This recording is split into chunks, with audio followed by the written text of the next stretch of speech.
आपके जो farmer RBI governor है, उनका कहना है कि तकरीबन 20 साल लगेंगे इंडिया को डेवलप्ड कंट्रीज में शामिल होने में या बनने में। क्या कहेंगे आप? आरजू जी नमस्कार, शो में बुलाने के लिए धन्यवाद और सभी दर्शकों को नमस्कार और आभार। ये सी रंगराजन साहब ने कहा था कि ऐसा है। देखिए, बेसिकली अगर हम इकोनॉमी की बात करें तो कुछ पैरामीटर्स होते हैं। उन्होंने एक पैरामीटर लिया, वो है पर कैपिटा इनकम। कह रहा पर कैपिटा इनकम को देखे तो इतना साल लगेगा, मिडिल इनकम ग्रुप कंट्री में, लो इनकम ग्रुप कंट्री में आते हैं। ये उन्होंने लॉजिक लगाया है। देखिए, अगर आप पर कैपिटा इनकम जाएंगे तो सबसे ज्यादा कतर की है। अभी कतर का जीडीपी आपको पता पाकिस्तान से कम है, 271 ट्रिलियन है। पाकिस्तान करीब 300-350 सॉरी 271 बिलियन है। पाकिस्तान में ट्रिलियन ना मुंह पे चढ़ गए, इंडिया का बोलते बोलते बोलते मिलियन निकलता ही नहीं। तो नो इसे सर, मेरे साथ भी बहुत बार होता है। मेरी ऑडियंस कहती है जी मिलियन नहीं, बिलियन थे, बिलियन नहीं, बिलियन थे। मैंने कहा आप लोग खुद समझ लो, मैंने जो बोलना था बोल दिया। नहीं, अब आजकल ट्रिलियन की आदत होगी, बिलियन में आने में थोड़ा टाइम लगता है। तो आपका 350 बिलियन के आसपास जीडीपी है। कतर का 271 बिलियन है और Qatar has the highest per capita income क्योंकि उनकी आबादी केवल 30 लाख है।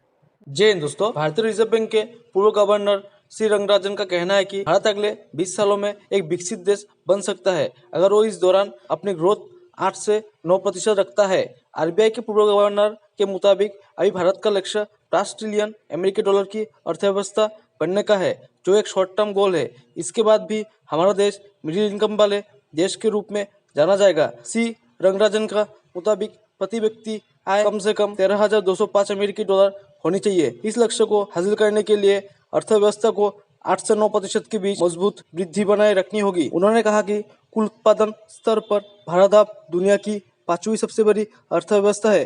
ये अपने आप में एक प्रभावशाली उपलब्धि है। फिर सिंगापुर नंबर 2 पे आता है या फिर आपका ब्रुनई आता है। नंबर 1 कतर है, 2-3 ही आते हैं। मुझे बताइए बाय दैट लॉजिक, क्या सिंगापुर, कतर या ब्रुनई तीनों की बात करो, क्या मिलिट्री सुपर पावर है? क्या न्यूक्लियर पावर्स है?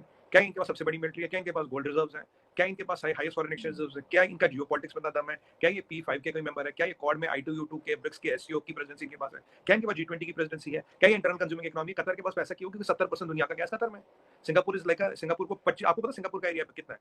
25/40, 25/40 की वो बिजनेस टी है, इट्स अ बिजनेस टी। और Brunei is again because of oil. तो अगर आप पर कैपिटा इनकम से देखें, हाँ हम पीछे हैं, कोई डाउट नहीं है। पर आप जहां दुनिया की करीब करीब 18% आबादी रहती हो, वो पर कैपिटा इनकम में कभी आ सके नहीं आ सकती। आप कंबाइंड जीडीपी की बात कीजिए, आप पीपीपी की बात कीजिए, जिन पैरामीटर्स में मैंने बात की उनकी बात कीजिए। कतर सुपर पावर है, आपने कभी देखा सुना है जाना? सिंगापुर सुपर पावर है, आपने कभी देखा सुना है जाना? मैं आपको हमेशा कहता था। और हाँ, ब्रुनई कभी सुपर पावर, ये सुना देखा जाना माना कि किसी के सपने में भी आएंगे। मैं उनकी बड़ी इज्जत करता हूँ, एहतराम करता हूँ, बड़े आला ओहदे पे रहे हैं वो। बट ये प्रैक्टिकल चीज है। You can not read one part of the data and interpret the whole story. मतलब अगर आपको डाटा पढ़ना है तो पूरा पढ़िए ना। आप बिल्कुल, मैं आपको एग्जैक्टली। बिल्कुल, मैं आपको आरजू जी हमेशा कहता था, we are not a developing economy, we don't want to be a developed economy, we are super power in making. मैं डेवलप की तो बात ही नहीं कर रहा। ये मैं आज इस आर्टिकल के रिस्पांस में नहीं कह रहा। अगर आप पिछले 2 साल की वीडियो देखें, मैं आपको यही कह रहा हूं। तो यहाँ जो है, आज आपके पास इंडिया की करेंसी, इंडिया का रुपए कार्ड और यूपीआई करीब करीब आरजू जी 35 कंट्री में एक्सेप्ट हो रहा है। हम सबके साथ फॉरेन रुपी ट्रेडिंग के अकाउंट खोल रहे हैं, मतलब वेस्टर्न अकाउंट। हमने रशिया के साथ शुरू कर दिया, रशिया और एक और कंट्री श्रीलंका के साथ। नेपाल में इंडियन रुपया सब्सिडी करेंसी चलती है, श्रीलंका में इंडियन रुपया सब्सिडी करेंसी चलेगी। और यही उन 35 कंट्रियों में चलेगा। पीछे जर्मनी की फॉरेन मिनिस्टर साहिबा आई थी, उन्होंने चांदी चौक से दुपट्टा खरीदा, रुपये कार्ड से अपने पैसा दिया। जर्मन के एम्बेसडर ये कहते हैं कि I am impressed by the amount of digitalization India has done and Germany has to learn from them. हमारे यहाँ अक्टूबर की बात आपको बताऊं, आपको पता है टोटल कितना ट्रांजैक्ट हुआ डिजिटली? ये तो मैंने आपको बताया था कि हर 3 रुपए में से 2 रुपया transacted digitally. We did $1 trillion equivalent of transactions in the month of November. हमारा जो फिनटेक है, हमारा जो ये मार्केट है, वो इसकी इस मार्केट का वैल्यूएशन करीब $6 ट्रिलियन है। मुझे समझ नहीं आ रहा कि हर एक चीज की वैल्यूएशन ट्रिलियंस में है। आप एक पर कैपिटा इनकम को लेके कैसे बेंचमार्क करो? पहले तो ये काम आपकी एक दूसरे चैनल पे पोस्ट से वो बड़ा करते थे, तो तब मैंने उन्हें समझा, उसके बाद उन्होंने पूछा नहीं। मैंने कहा यार ये कम से कम सिंगापुर और कतर से तो कंपेयर मत करो ना आप। B4 में इंडिया आता है, चाइना आता है, यूएस आता है और रशिया आता है। वो Russia can not be economic super power, Russia में वो इकोनॉमी है नहीं। तो अगर हम इकोनॉमिक सुपर पावर की बात करें, ओवरऑल सुपर पावर की बात, Russia is super power because military power. और आरजू जी, नंबर 1 पीपीपी में चाइना आता, नंबर 2 यूनाइटेड स्टेट्स आता, नंबर 3 हम आता। लॉन्ग रन में चाइना रहेगा नहीं। It's the race will be between United States of America and India. तो ये बातें तो बेमायनी है। और अब आप जेपी मॉर्गन की स्टडी देखिए, मैकेंजी की देखिए, उन्होंने कहा पिछले नेक्स्ट 8 साल में विल बी 10 ट्रिलियन इकोनॉमी। तो कितनी इकोनॉमी 10 ट्रिलियन है? अब जर्मनी का आउटलुक, इकोनॉमिक आउटलुक देखिए, -0.3 है। जापान का 1.3 है, चाइना तो 2.3 पे धक्के खा रहा है। यूएस में तो 1.3 1.4 की बातें हो रही है। हमारा कितना है? हमारा 7% है। ऐसा नहीं उन्हें पता नहीं, उन्हें सब पता है, but he is picking one part of the data and trying to extrapolate a image out of it. वो गलत है। और मैं आपको एक और बात बताऊं, आज हमारी करेंसी करीब 35 कंट्री में चल रही है, वेस्टर्न अकाउंट्स खोल रहे हैं और अप्रूवल खुलता है धीरे धीरे। हर जगह हम रुपए ट्रेडिंग की बातें कर रही है। जिस दिन ये हमारी करेंसी 40 से 50 कंट्री में चलने लगेगी, we will automatically enter IMF currency basket.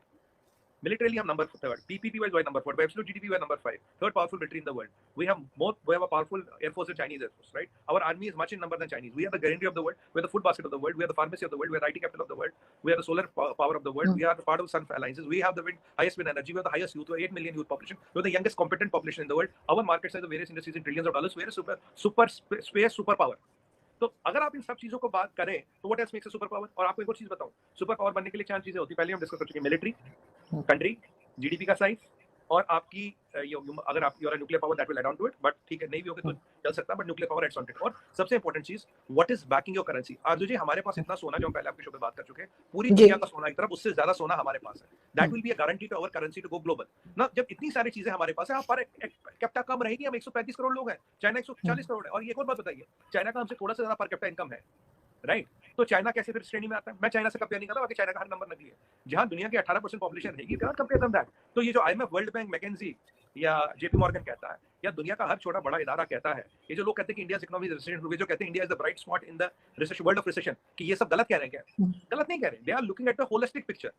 They are looking at the holistic picture. अगर मैं एक चीज उठा के उसको एक्सट्रोलेट करूं, ठीक है हमारी पर कैपिटा लो रहेगी, बट दैट्स ओके, हमें उससे फर्क नहीं पड़ता। But that does not steal our chance of becoming a superpower. We are a superpower in making. है और रहेंगे, इसमें कोई डाउट नहीं है। लेकिन सर टाइम तो लगेगा ना, जैसे वो कह रहे हैं, उसमें आर्टिकल में भी है, तो 20 इयर्स, और वो बात तो गलत नहीं है। उन्होंने वो आरजू जी उन्होंने बोला कि हम केवल पर कैपिटा इनकम के हिसाब से देखें। मैं पर कैपिटा की तो बात ही नहीं कर रहा, मैं कह रहा पर कैपिटा कम है दुनिया में। बताइए दूसरी कंट्री जिसके इतने क्रेडेंशियल, और हमारे साथ तो चाइना और हमारा मीडियन एज 11 साल का डिफरेंस है। चाइना के इकोनॉमिक आउटलुक आप देखिए, चाइना जब 10-11 साल रहेगा तब बात करेंगे, मेरे हिसाब से तो रहेगा नहीं। तो बट सवाल यहाँ है कि where do we stand today and where are we standing now?